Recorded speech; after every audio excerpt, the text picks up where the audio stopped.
Breaking news today on Sekulow. ISIS fires rockets at the Kabul Airport. Keeping you informed and engaged. Now more than ever. This is Sekulow. We want to hear from you. Share and post your comments or call 1-800-684-3110.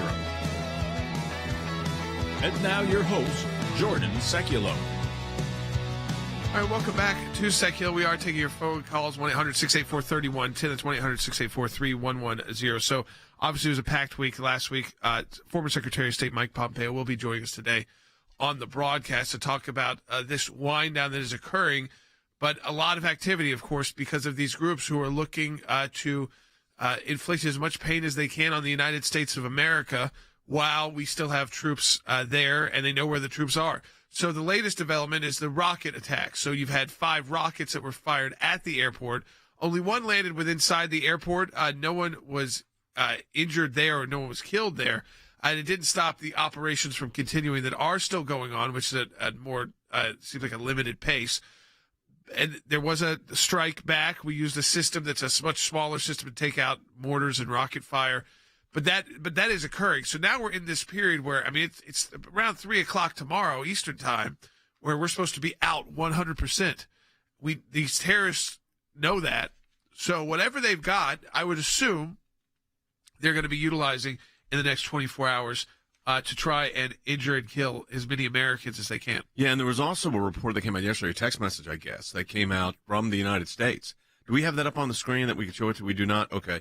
Basically, it said, it read like a flight cancellation. So this was to Afghan nationals that have worked with the United States. Sorry to inform you, but we're not going to be able to evacuate any additional international participants. In other words, people that work with the United States, translators, assistants, advisors, that were already cleared to go to the United States or come to the United States. They were told they will not be able to make those trips. What's interesting about this, and I think I could read it to you exactly. Well, first, before I do that, Wes, the wind-down stage is going on right now militarily. So what does that look like? Yeah, it's what they call retrograde operations. They have already started moving several hundred troops out of the airport. Of course, that's the only piece of real estate we have in Afghanistan anymore. And so they are winding down. Most of the gates are closed most of the time. We still have soldiers on the perimeter. Of course, beyond them is the Afghan perimeter. And so they are in the process of packing. I mean, tomorrow at 3:30 Eastern time in the United States, that's the deadline to be out of Afghanistan. Tomorrow, 3:30 Eastern here. And so in a little over 24 hours, they have a lot to do of not only getting our troops on planes to get out. Of course, there's the threats of rocket fire now, which can also bring down a plane. But destroy what equipment they can't take with them, right. I hope, and then get our troops on a plane and leave. It's a lot of work to be done. It is a lot of work. 36, 48 hours. And it's not going to be orderly. It's not going to be neat. Unfortunately. Here's interesting. This is exactly what it said. We regret to inform you that the international military evacuations from Kabul Airport have ended. Yeah, it's done. I mean, at this point, it's the U.S. troops wrapping up. There are people that were already inside, so there will still be people that are technically evacuated who are already gone through the process or waiting for an airplane. But we have to understand here is that we are in the pack-up phase. We've been in the pack-up phase, I'm sure, the last few days. I think the focus, of course, generated, rightly so, on the Americans who were killed, but that took a little bit of the focus in on what was actually going on post that attack, what the U.S. is doing. I mean, there's no indication that this is going to go an extra minute. No, I think I think Joe Biden's, although there have been protests to the contrary from governments as well as inside the White House, I think it's a fait accompli. He's leaving. He's leaving as scheduled, and if Americans are left behind, he'll figure, they said they've got other methods, covert operations, which we'll talk about when we come back. There's an interesting piece in the Washington Post we'll also talk about, which talks about the major mistakes that were made in this. We'll do that. Should we stay live during the break here, Will? Yeah, let's do that, because I've got a couple questions for Thane I'd like to run. So if you're watching on Facebook or any of our other social media applications, YouTube, Periscope, whatever it might be, we're going to stay live for their social media audiences. So I encourage you to stay tuned with us. And then, of course, we're in our matching challenge campaign, Jordan, as well. That's right. And at ACLJ.org, you double the impact of your donation. Yeah, you've got until midnight tomorrow night, wherever you are. That's ACLJ.org. Support our work. We'll be right back.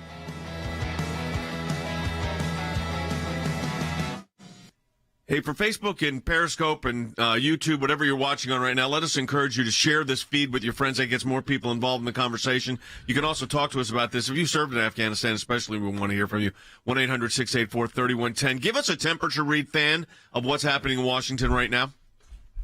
Yeah, a couple of things have been interesting to me, Jay. I think the most interesting as a former staffer is how significantly this has been an all-hands-on-deck operation for congressional staff. I mean, typically what happens is there will be a handful of staffers inside a member's office who are dedicated to what is called casework. So in this situation, if you had Americans trying to get out of Afghanistan from your district, that staffer would be responsible with coordinating that effort. Jay, that has been every staffer in Washington, D.C. in these offices has been involved with that over the last few days. The second thing I would tell you just briefly, they've continued to get classified briefings.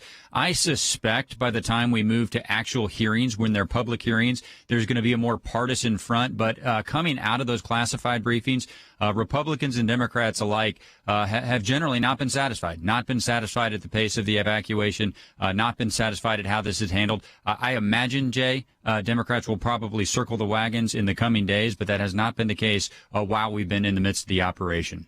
So the question, I guess, becomes, Jordan, and you've been in contact with congressional offices. This is a person-by-person approach.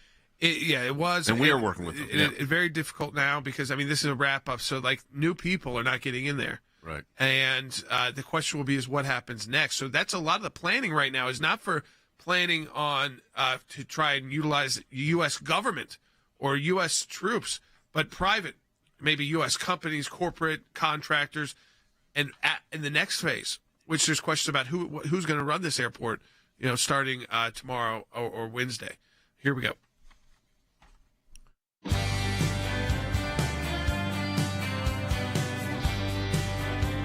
All right, welcome back to Sekulow. We are taking action, too. We have filed just now our FOIA in Washington, D.C. Two issues. One issue, which we were already working on, was the Crisis Response Bureau that was shut down at the State Department by the Biden administration. This would have been, again, a unit that would have been very helpful, you would imagine, in a situation like this, where you're doing a withdrawal and a drawdown over a period of time. Why that was completely dismantled. And, of course, the second part of this is getting to the withdrawal itself, the date, the time, the deals that were made. And we just learned now that the reason why it appeared that Kabul fell so quickly to the Taliban was not really because of the Taliban threat so much as the U.S. and the Taliban agreed they were going to fight. So, I mean, this is a lot of new information coming out about how we got to this point. Yeah. But what's interesting is while the Taliban was making moves regionally, they were able to take Kabul because the U.S. stood down and said, you can take Kabul. And that's now being reported directly, that they would be in charge of the security of Kabul. We'd be in charge of the airport, and we'd move it on. That's where they came up with the August 31st date. But we are taking the action necessary to get to the bottom of this because this is not something the United States wants to repeat, even though it feels like in our history we have before. Yeah, so I'm holding my hand, actually, if you're watching on TV, and we'll put it up on the screen. This is the actual document. It's a 14-page legal document requesting, it's a demand, actually, for this information. I suspect we'll get what we normally get from the State Department on this stand, and that's going to be no. And then we go to court and get it. We'll get a non-response, Jay. We'll have to go to court. We'll have to engage in a lawsuit. And I would just tell you briefly two things we're looking for. We're looking for domestically who inside our government was involved, who is responsible, and what will be done to make that right. The second thing, though, Jay, and I think this is at least as significant, I really want our listeners to hear this.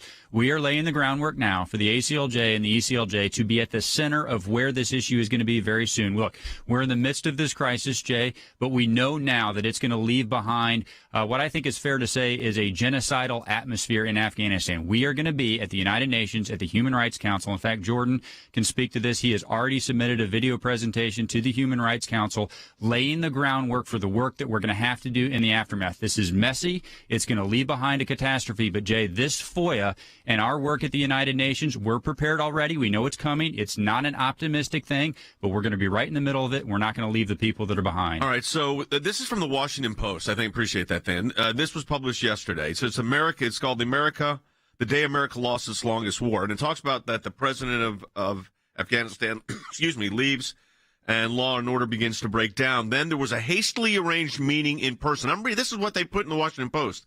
Senior U.S. military leaders in Doha, including General McKenzie, the commander of U.S. Central Command, spoke with the head of the Taliban's political wing, Baradar. We have a problem, Baradar said, according to the U.S. official. We have two options to deal with it. You, the United States military, take responsibility for securing Kabul, or you allow us to do it. The you being allowing us, the United States allowing the Taliban to do it. Throughout the day, Biden had remained resolute in his decision to withdraw all American troops. McKenzie was aware of those orders and told Baradar that the U.S. mission was only to evacuate American citizens and only needed the airport to do it.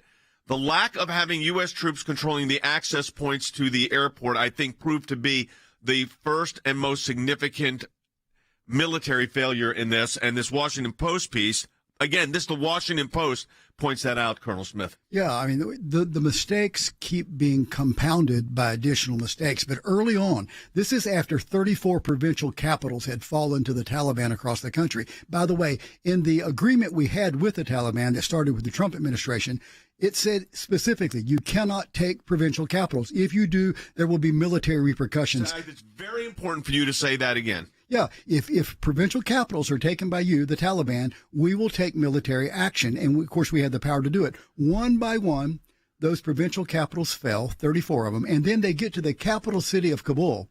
And they say, you can either take control, security there, or we will.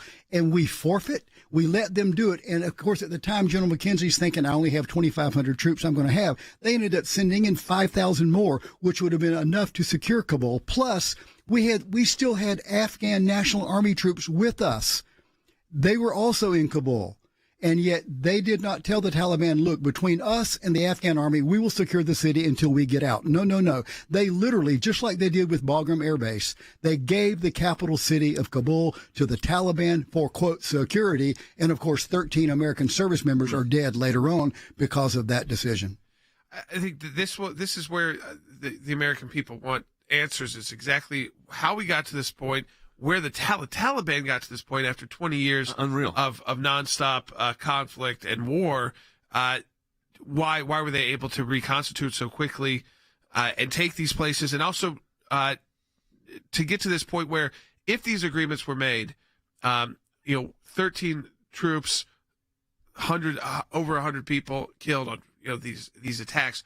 Why is that occurring? I mean, now some of this we know is the Taliban is not really an effective governor. They've never been. So they don't really know how to secure perimeters. I don't know why on earth the United States military trusted the Taliban to secure perimeters, even if they were your friend, which they're not. Right. You would know from history they've never been able to do this. They are factioned off. The command and control structure. Has anyone from the U.S. State Department been able to give us a clear command and control structure there? No. It's like throw on a gun, put the white flag up in the air with the Arabic writing, and suddenly you are now in control of your area until someone else tells you you're not. So there's problems there, too, is who are you listening to? And I think that's the question of they can talk all they want, these guys in Doha. That is a lot different than being on the ground. Yeah, listen to the Secretary of State on Meet the Press yesterday. Here's what he said. Take a listen. They're talking with senior Taliban officials. You may have seen that just yesterday, a very senior Taliban official went on television and radio across the country and repeatedly assured people in Afghanistan that they would have the freedom to travel after August 31st. He even specifically said those who worked for the Americans and those who want to leave for whatever reason will have that freedom. Now, of course, we don't take the Taliban at their word. We take them by their deed, and that's what we're going to be looking to. Okay. Are we kidding ourselves here? I mean, I want to read what he just said, because this is absurd.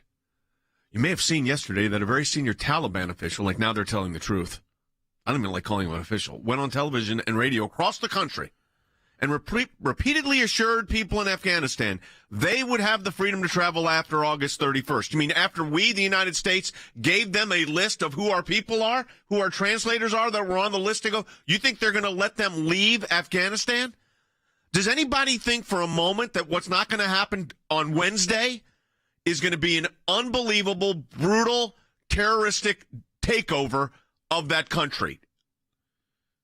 I mean, this is the Secretary of State. I'm glad we have Mike Pompeo coming up next, taking their word at it. What? And then Colonel Smith, what's the leverage? They say we're going to judge them by their deed. That's what we're going to be looking to. And then what are we going to do?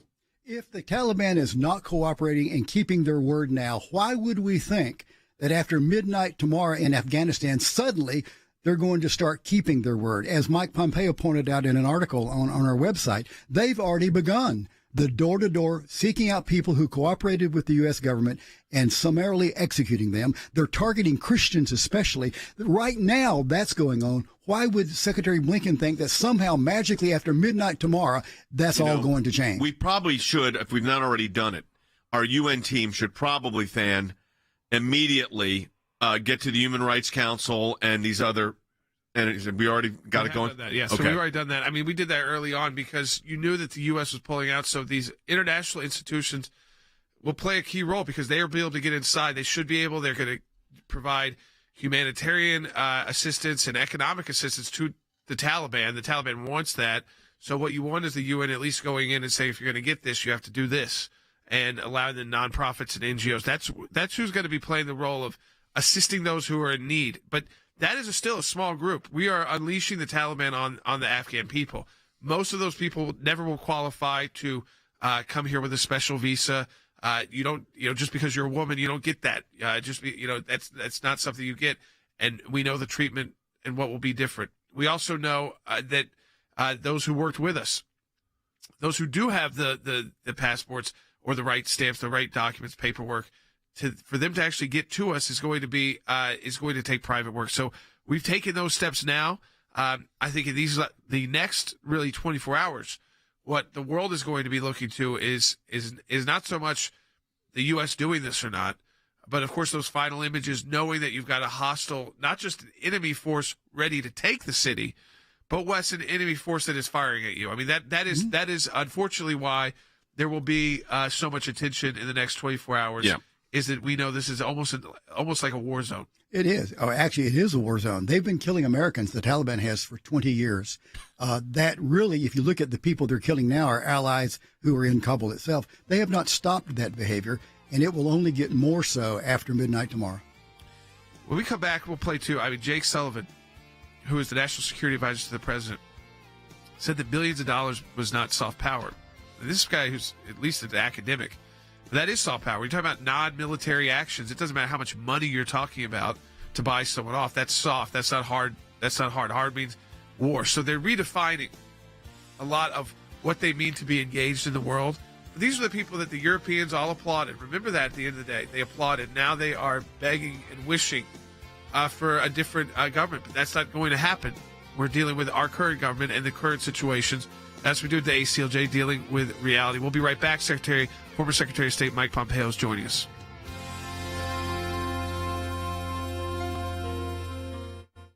Do you really believe that we have, quote, enormous leverage over the Taliban, enough that we're going to be able to get out Americans and Afghan allies after we pull out? Yes, we do believe that the United States of America possesses substantial leverage to ensure that American citizens and others get safe passage out of that country. I don't think the president and his advisors have any conception of what is in the Taliban's interest. It's in these people don't want an invite to Davos. It's in their interest to make our surrender as painful and humiliating as possible, and then to take American hostages, sell those hostages to al-Qaeda or to Iran, and then use that to bring us to our knees repeatedly in the future. No amount of sternly worded statements from the international community can create leverage. What creates leverage is power on the ground, and they have it because we surrendered it to them. A very senior Taliban leader spoke on television and on the radio throughout Afghanistan and repeatedly assured the Afghan people that they would be free to travel after August 31st.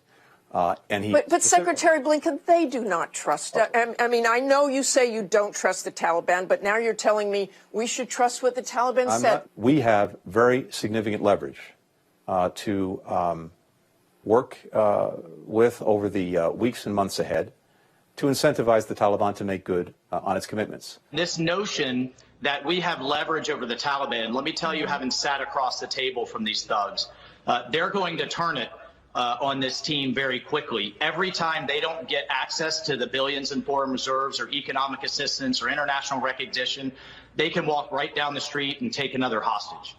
They're the ones with leverage, and this administration has handed it to them. What are those ways and mechanisms? Is it more negotiating with the Taliban? I'm not going to get into the detail. We don't take the Taliban at their word. We take them by their deed, and that's what we're going to be looking to.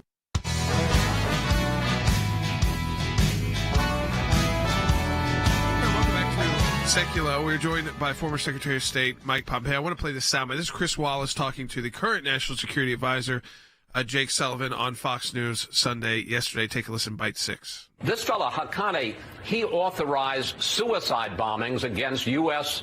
forces in Afghanistan over the years. The State Department has a $5 billion bounty on this guy's head. Do you really believe that the kinds of soft power pressure you're talking about is enormous leverage over a zealot like Haqqani? First of all, Chris, billions of dollars is not soft power. That's real cold, hard cash that matters. Okay, now Mike, is that couple of $1 billion of soft power going to be real leverage on a guy that has made his career out of killing Americans? Well, I can't imagine that the leverage situation hasn't already changed and won't deteriorate even further as we make our final departure in the next 36 hours or so from Afghanistan. The leverage that we were successful for 4 years in using had very little to do with money. We never paid the Taliban. Our leverage had to do with the fact that American power would rain down on their heads if they didn't do the things that we needed to do. It's how we managed from February 2020 on not to have a single American attacked or an American killed. When you lose that leverage, when you lose the power of America, it's hard leverage, the real leverage that you have over someone who is a butcher and a horrible person like Suraj Haqqani, you lose the real leverage that you have.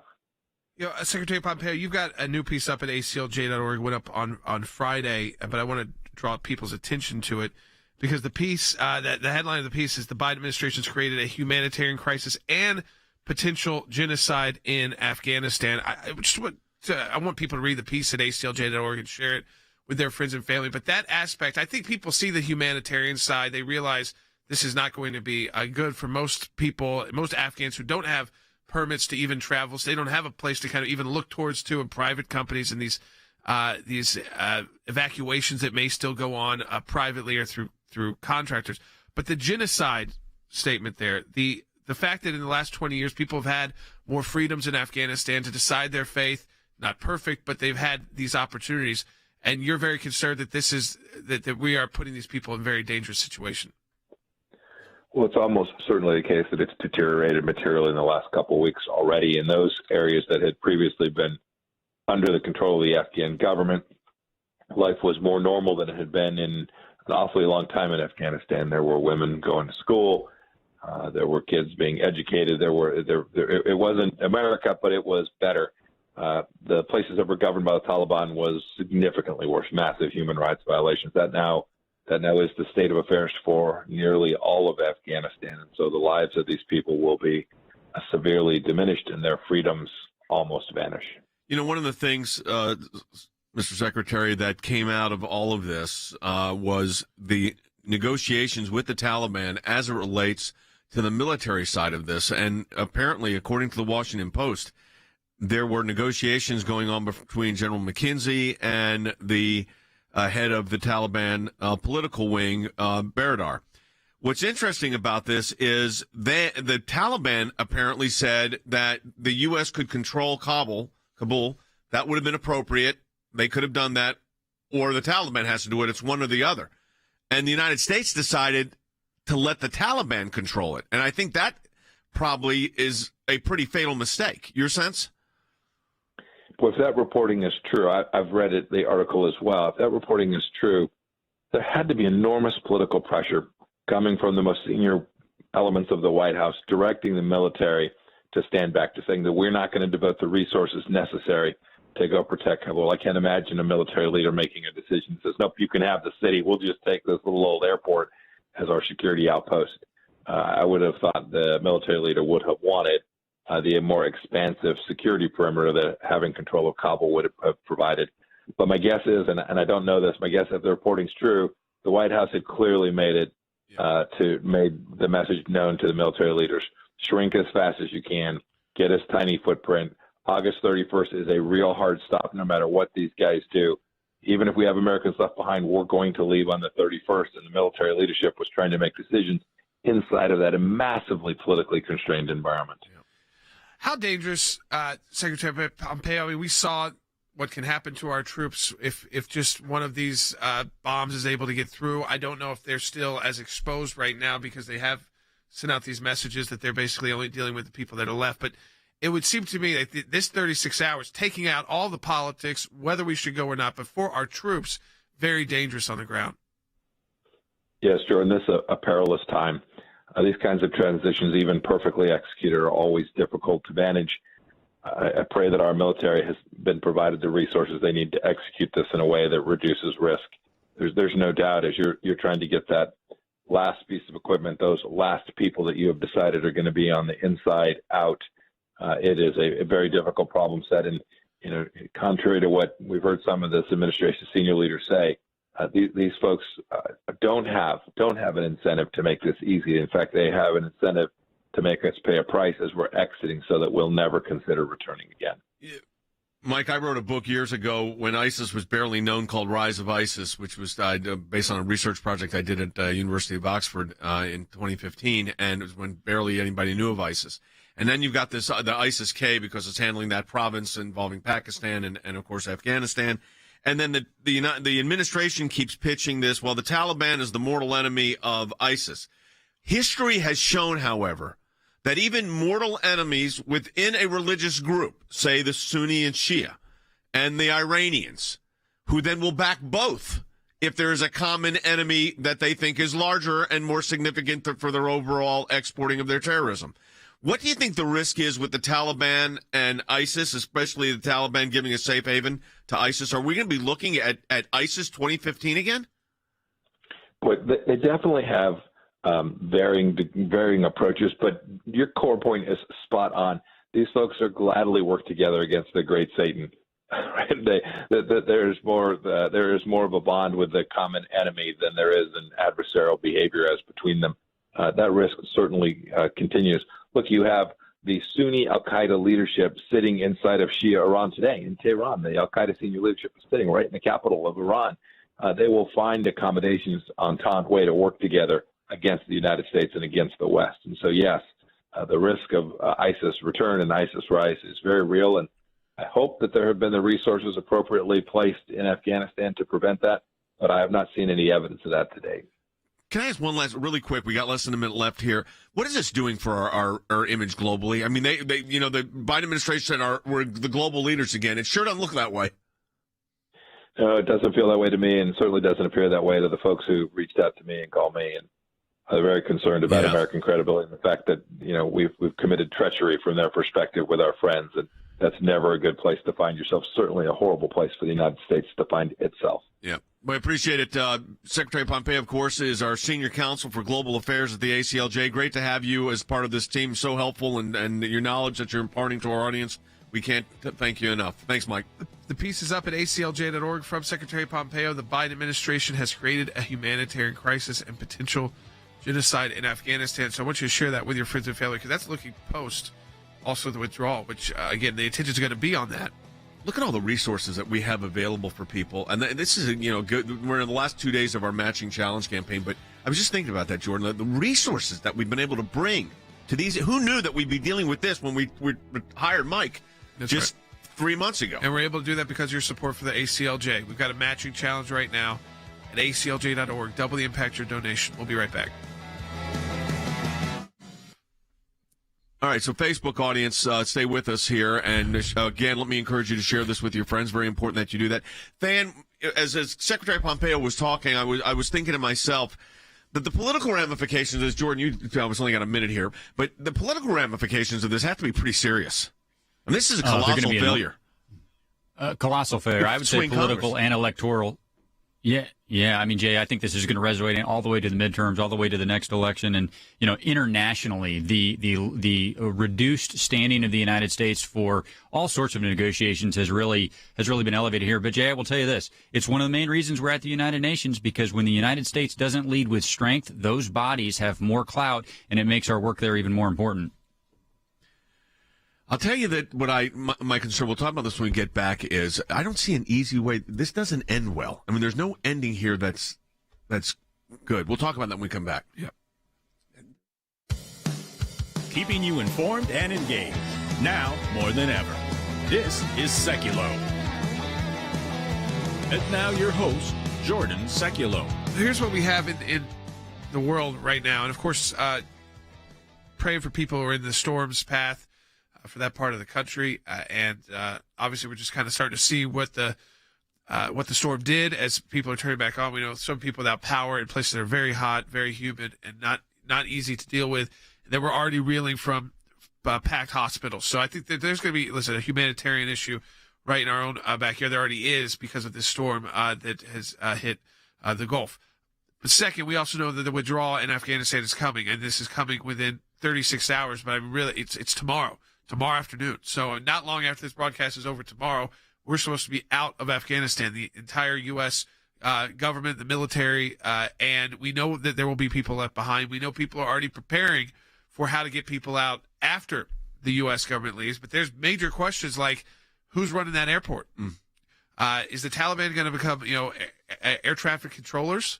That is not something they were able to do effectively whenever they've been able to seize power. Is they've never really been able to run the bureaucracy of government, the things you need to keep a country moving, which is what made them always vulnerable to their own people turning on them, was that even as harsh as they were, they couldn't get the machines of government to operate. We had, and of course, at the same time, we had 13 of our fallen received at Dover. And I want to go to Colonel Smith because you were in charge of that dignified return. You saw that. We all saw it yesterday play out. Tragic. That mother crying at the coffin of her 19-year-old son was heart-rending.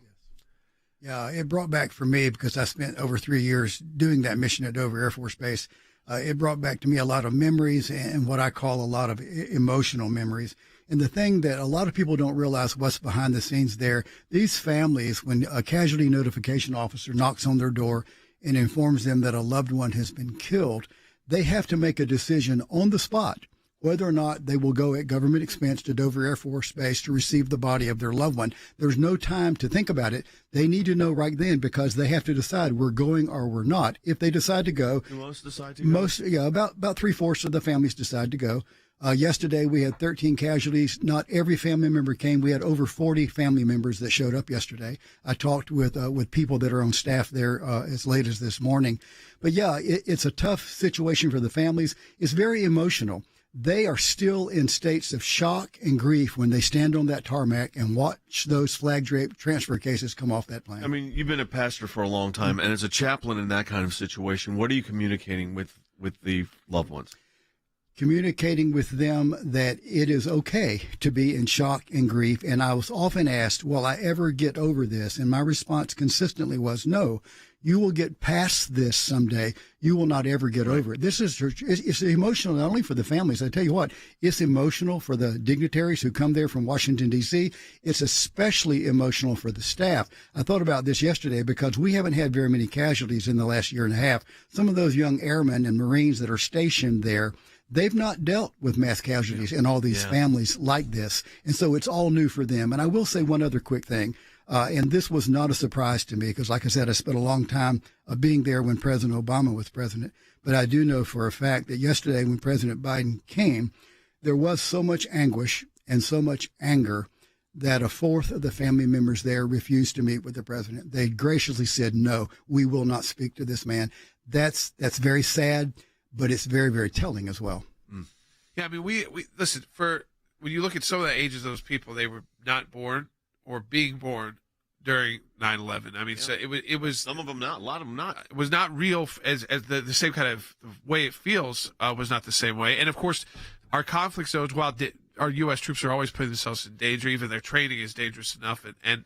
But we haven't seen those kind of reports. It's not the daily U.S. casualty list that maybe people got used to a decade ago. It's been a long time. I know, since we've seen that kind of casualties and in a single attack on U.S. troops. And again, it is a reminder, unfortunate, of where we can be when we let these radical groups, Islamic groups, terrorize. People make a lot of hay about what's going on in our own country and these domestic groups here. So far, none of them have done what that one group has done continually, which is actually go in and kill Americans, targeted to kill Americans, and that's the real threat.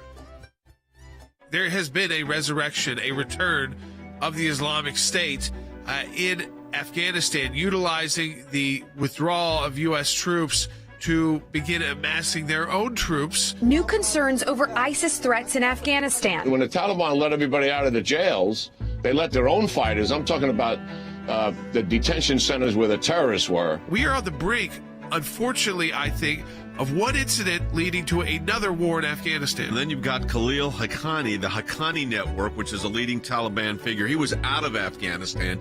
Here's the problem. He's the one who trained with, and his network is kind of a hybrid of the Taliban and Al-Qaeda. He trained Osama bin Laden. That's who he trained and radicalized him. So the people that are now coming back into the country with influence, are not just coming back into the country, but they're coming back into the country with influence, are the very ones that caused the terror attacks in the United States. Donald Trump and his administration eradicated ISIS. They are back now operating in Afghanistan, which will become a safe haven for them to operate if U.S. troops do withdraw, which is exactly what happened and how 9/11 was planned. ISIS has been looking for a safe haven from which to operate for the last how many decades now? Of course, this was going to be an obvious place for them to reemerge if we have a withdrawal that is this disorderly. I was all in favor of getting troops out in an orderly process. Let me tell you what this is not. Orderly or a process. Is this what we're going to be waking up to again? New attacks in America by radical Islam? Think about how long it's been since you've used that kind of terminology, where that was a consistent threat to the United States, was radical Islamists who were being radicalized by groups like ISIS, by groups like Al-Qaeda. And a new threat now.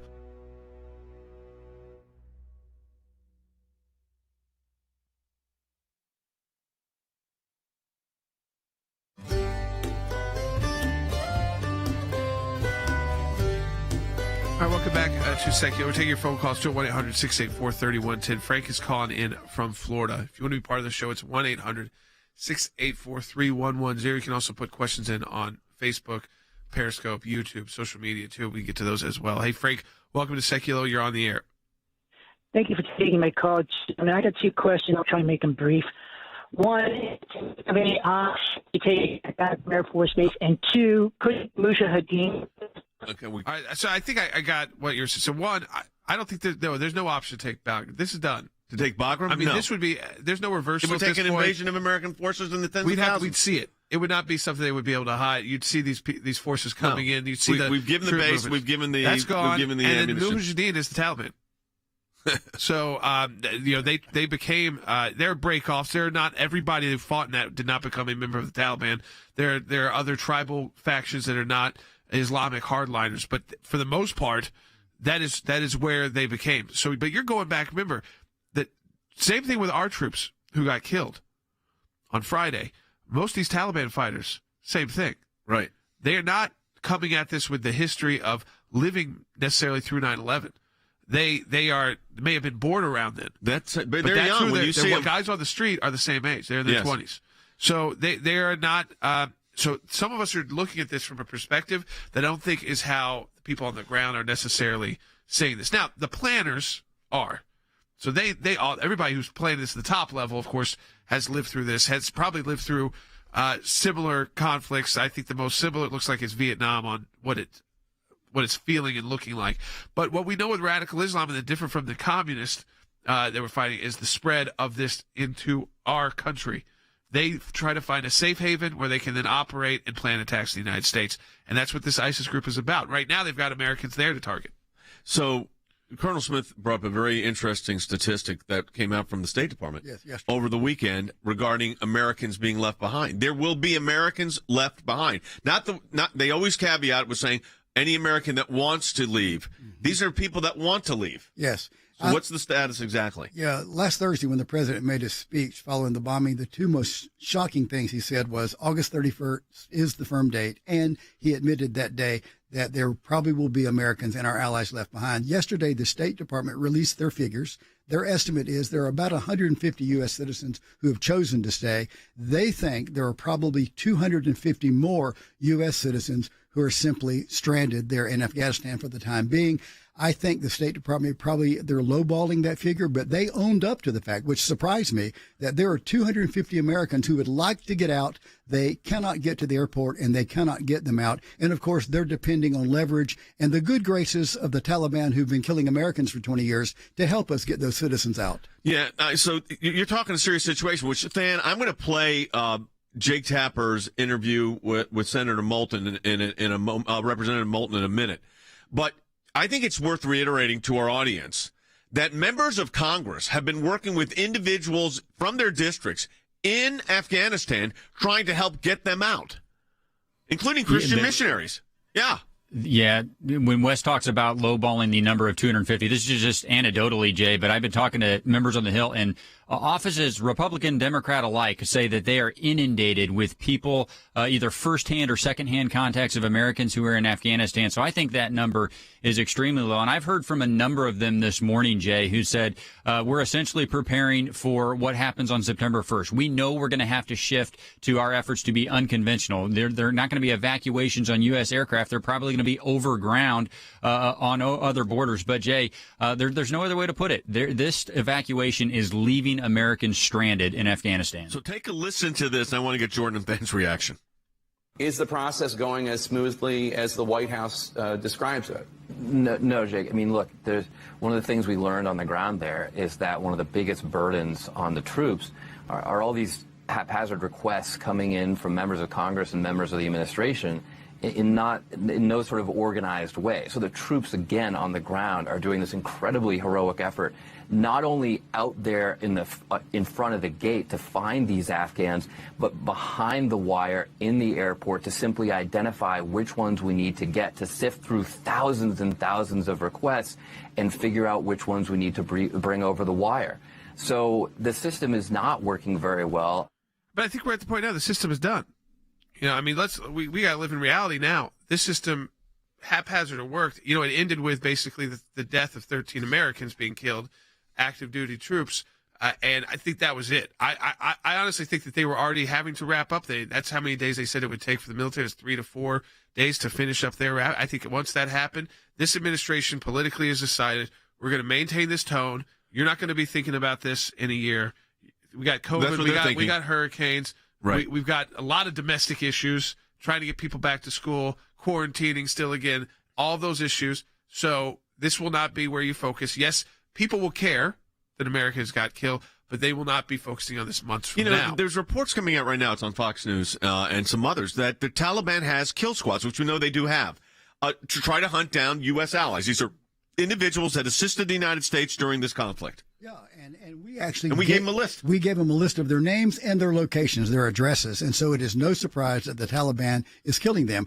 I suppose, according to Jake Sullivan and Anthony Blinken, that after midnight tomorrow, suddenly they're going to change and they're going to start bringing these people so we can get them out of the country. That is farcical. That is naive. That is crazy. You know, Than, this again goes back to Than and Jordan. What do you, because they're banking right now. I mean, politically, I hate even saying this, folks, but this is what they're banking on politically. You've got a hurricane. You've got a big increase in the number of COVID cases. The number of deaths from COVID each day are increasing to proportions that are reminiscent of the dark winter we just came through. And I will say again, be careful. This COVID situation is real. It took the life of my brother. It is not. Somebody posted on one of the social media platforms yesterday that this is a giant. I think it was a radio talk show host in Florida passed away. Another one, conservative, who was anti-vaccine, died. That's 3 so far, at least that we know of. And then someone's posting, a well-known commentator, about how this whole thing is affecting less than 0.5% of the world population. Well, you know what? That's a big number. And that one of those people in that 0.5 was my brother.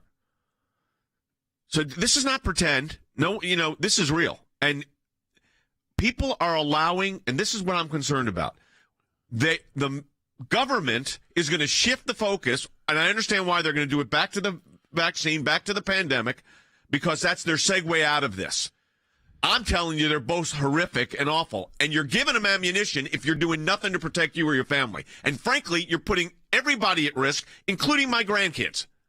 So think about what you're doing when you're marching out there and how important it is, and you're into some, non-science mode. Okay? Be careful. It has real ramifications. I needed to get that off my chest. It's been bugging me for a week. Jordan? Yeah, well, and I think the storm for where that hit, I mean, these are places in the country that have no hospital space left. Samaritan's Purse and groups like that are literally building 10 hospitals in America. So there is a serious crisis. It depends on where you live and if you see it. But being reported, it's real. I mean, when they say that the hospitals are full, is based. They say every ER bed basically in town is taken with unvaccinated COVID people. Yeah. And so again, it's real. These are all real things. I think but that's where politically, this administration, and this is true for most Democratic administrations. And listen, I'm not saying they're wrong politically on how they see the country, but it's that they refocus the country on domestic issues, big budget items, big handout items. If they get people's thoughts there and out of Afghanistan and out of foreign policy and back to the domestic issues, that's where they think they win. Yeah, I mean, it's a sleight of hand, Jordan. It's a distraction from the catastrophe that's unfolding in Afghanistan. And look, I think people should really focus in on it. I do think the distraction from the storm, the distraction with COVID may cause people to shift their attention. We can't allow that to happen. And Jordan, I would just tell you, I mean, that soundbite you played a minute ago from Seth Moulton, that is a Democrat from my home state of Maryland pointing out just how much of a travesty this is. And I want you to think about this. He said in there that, members of Congress engaging on the ground might be a distraction. It might be haphazard. I accept that, Jordan. But imagine this. You're a member of Congress who has a constituent who's being stranded in Afghanistan, and the people responsible for getting that constituent out have failed. Are you going to say, okay, they failed and walk away? Or are you going to step up and do everything in your power to try to get that constituent out? I think that's the correct thing to do. Maybe it's not the right channel, Jordan, but guess what? The correct channel, the proper channel, failed. Yeah, absolutely. I mean, listen, it's people wouldn't be having to utilize those means. At that point, you're in a crisis. So you can agree with the congressman that, yes, it makes things more complicated, more difficult, but you don't get to that point unless you allow a crisis to continue. We know that it's been a chaotic situation on the ground. What we are now, I think we have to hope and pray for is, one, that no more U.S. troops are injured or killed, because right now we know that if these groups like ISIS-K have carried out these attacks, that they're looking these next 36 hours. This is the last time they're going to potentially have U.S. troops right in their own backyard. Potentially the last time. Doesn't feel like we're necessarily going to never be back in Afghanistan. But again, so let's follow that very closely. Stay with us, of course, online at aclj.org, through our social media platforms. And we encourage you to be part of our matching challenge. Double the impact of your donation to the ACLJ at aclj.org. We'll be right back on Sekulow.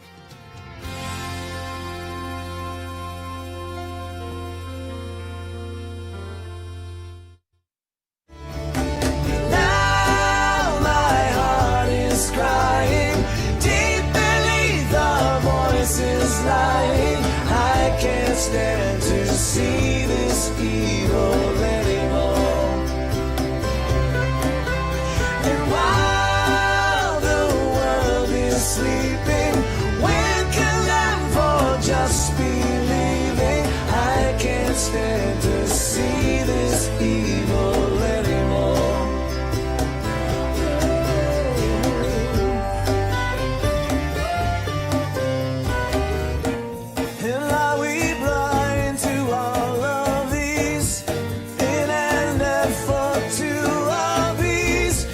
Restless feeling of unease.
welcome back to Sekulow, final segment of the broadcast today. Now, listen, we know.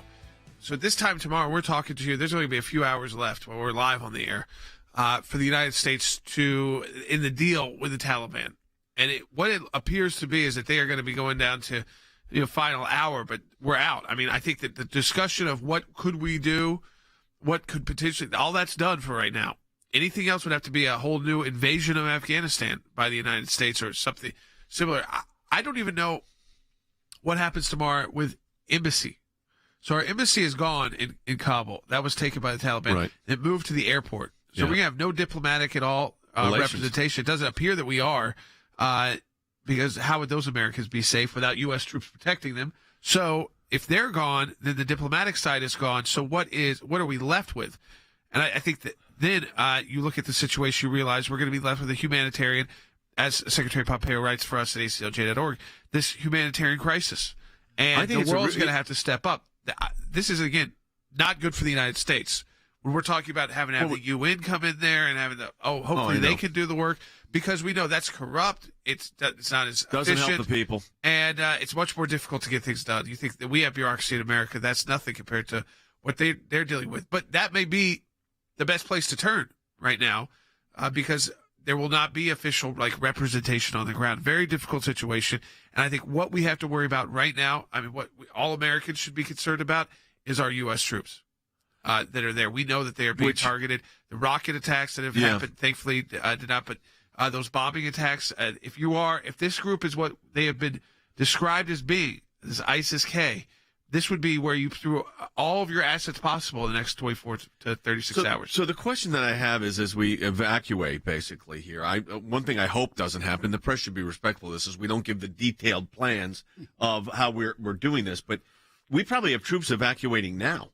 I think I'm sure we do. And we need to realize they will be targeting U.S. troops until that last plane is wheels up. They will continue to try and kill them. Yesterday, the rocket attacks on the base, on the airport, sort of took a lot of the attention. But we used an airstrike to target a car bomb with two bombers in it that were heading to the airport. And just before they arrived at the airport vicinity, we blew that car up. There were secondary explosions because of the amount of explosives in that car. We are targets. They are still continuing to launch these attacks. And here's the thing. Biden's credibility and America's credibility is harmed not only by his actions, but by his refusal to acknowledge the mistakes. And somehow they're trying to spin defeat as being a victory. When is the last time, Jay, that we left 250 plus Americans in a terrorist group behind enemy lines? I can't recall. As weak as Jimmy Carter was during the Iranian hostage crisis, at least he tried to get them out. Yeah, but this is the Jimmy Carter moment unfortunately for Joe Biden, but it's the Jimmy Carter moment for our whole country. And then the question goes to, and it was an interesting, Tippy on YouTube said, what leverage, talking to Secretary Blinken, do you have when you just gave billions of dollars worth of military equipment? And Fan, is there going to be any really meaningful oversight, or all the other world events that we talked about, the pandemic, the hurricane? I know how the news cycles move here. Once the troops are out, I think the reporting on Afghanistan is going to probably change, unless the country just explodes, which you hope it doesn't, but that's very possible. I think that's probably correct, Jay. I mean, that's why we're engaging in this effort right now, because by the time it gets to public hearings in Congress, I'm telling you, it's mostly going to be partisan circling of the wagons.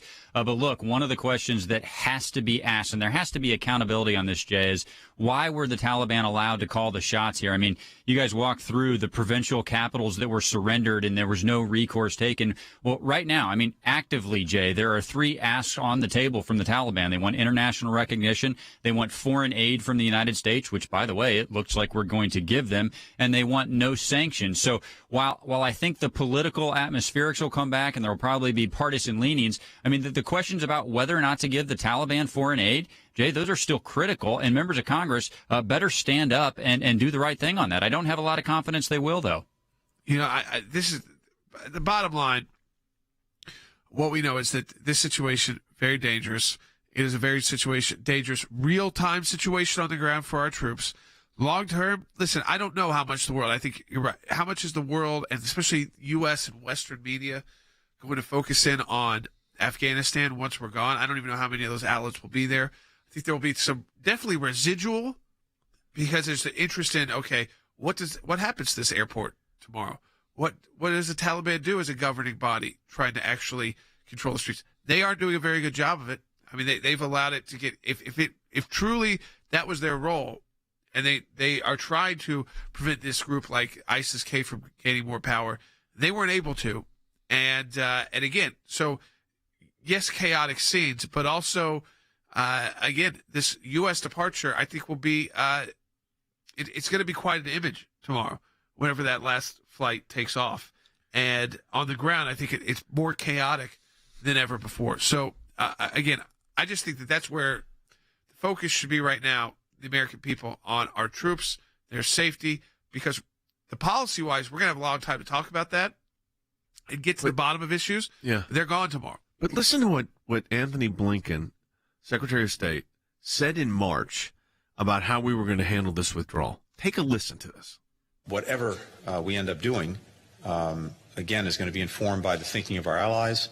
And tactical decisions aside, we're united with those allies in a few things. In making sure that as we move forward, we seek to bring a responsible end to the conflict, to remove our troops from harm's way, and to ensure that Afghanistan can never again become a haven for terrorists that would threaten the United States or any of our allies. Well, we failed on all three of the points he made. I mean, this is what's so shocking. I mean, the first thing he says is the orderly transfer responsible into the conflict. We lost 13 Marines horribly.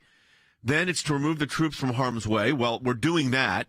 But to ensure that Afghanistan never again becomes a haven for terrorists, it is terrorists. It's controlled by terrorists. We gave it to the terrorists. We gave it to the Taliban, and they released ISIS. Yeah, absolutely. And right now, Al-Qaeda, they've already released statements celebrating the Americans leaving, and they are counting on, and they will get an umbrella of protection by the Taliban government there. So you've got Al-Qaeda, you've got ISIS, you've got the Taliban, all terrorist groups.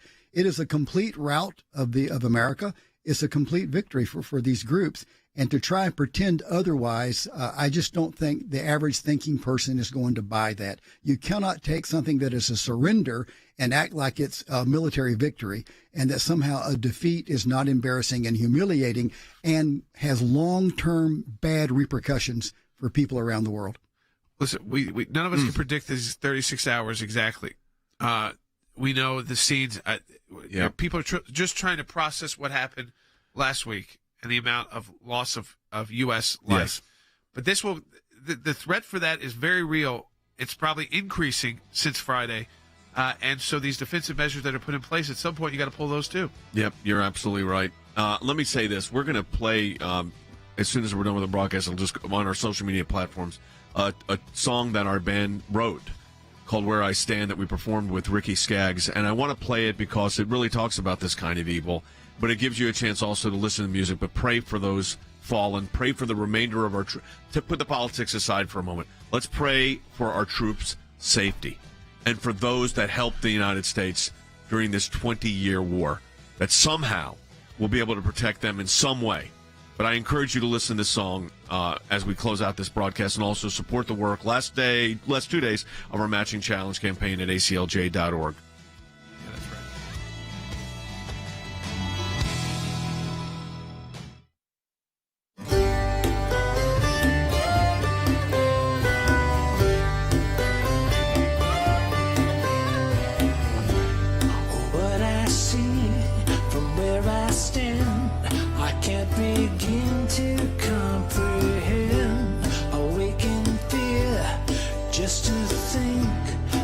Some people will listen, and what is now has been before. Over and over it's been ignored. It is a heart full of a soul that slaughters innocence. The end becomes the means of twisted faith to justify a violent mean. Guided by lies that deceive, nothing the eye should ever see. Now my heart is crying, deep beneath a voice stand to see this evil anymore. And while the world is sleeping, welcome them for just believing. I can't stand to see this evil anymore.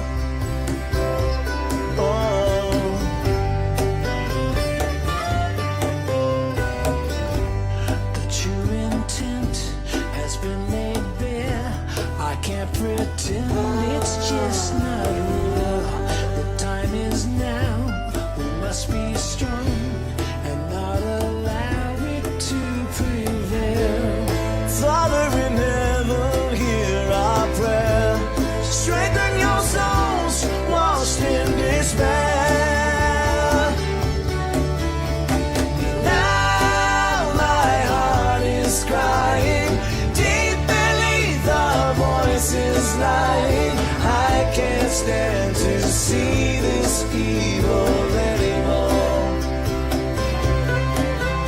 And while the world is sleeping, waking them for just believing. I can't stand to see this evil anymore.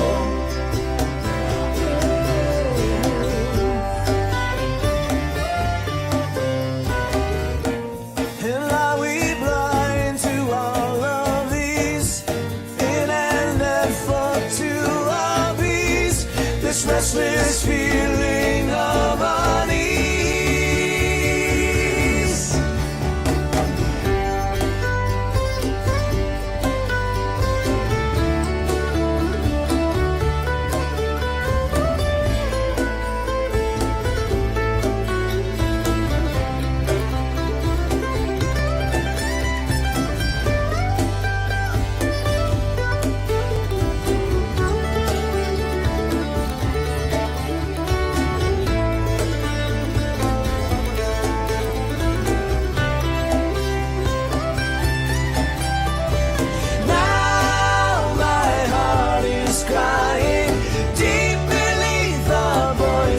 Lying. I can't stand to see this evil anymore. And while the world is sleeping, waking them for just believing. I can't stand to see this evil anymore. No, I can't stand